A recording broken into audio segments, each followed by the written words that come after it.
I started falconry when I was 13, just after reading a book called Pest, which is also a movie. So you told your parents, you were like, I want to get a falcon? How did that happen?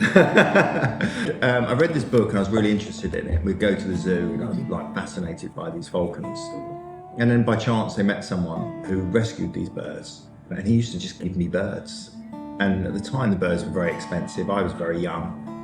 And so he was really cool. He really, got me into the falconry.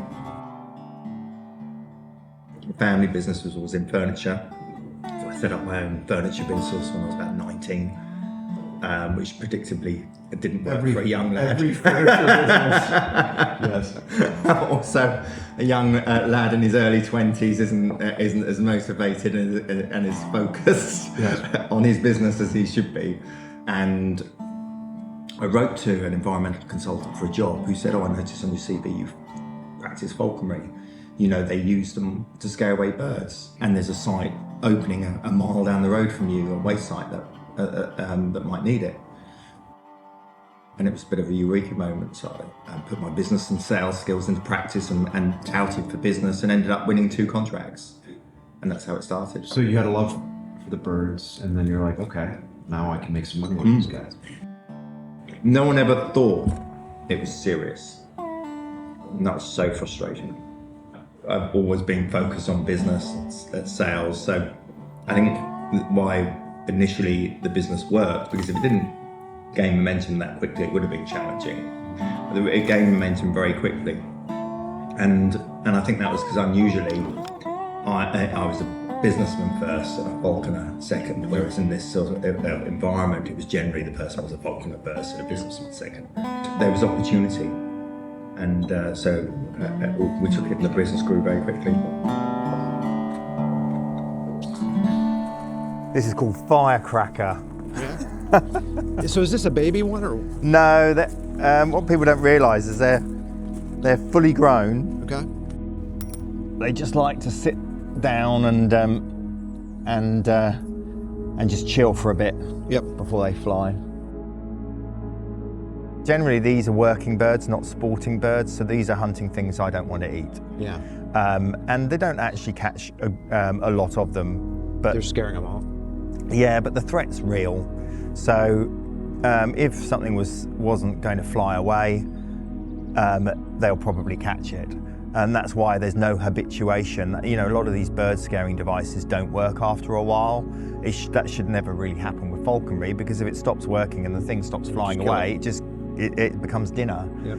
So, and that's the skill of the falconer, sort of teaching them to work positively. Some of them almost end up knowing their job, because you reward them when they chase things away, so they almost end up knowing their job is just to chase. How do you reward them? They get food from you. Gotcha. So, and it's quite interesting. I've watched birds, and they almost make it create their own territory. So they will look at an area will become their territory, and if anything comes into it, they'll chase it away.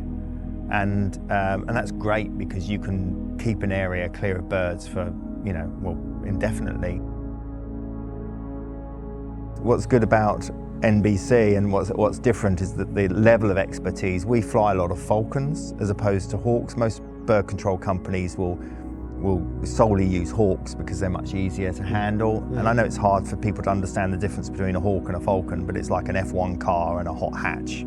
A falcon will clear an area. Well, it'll clear a whole airfield. I can let a bird like that go on a landfill site where there's 3,000 seagulls scavenging, and there'll be no seagulls. Every one of those 3,000 will fly off, and it will command the area and clear the area. I can clear a whole airfield, which might be a mile round with one falcon. Whereas if you fly a hawk, it'll fly up to the nearest building.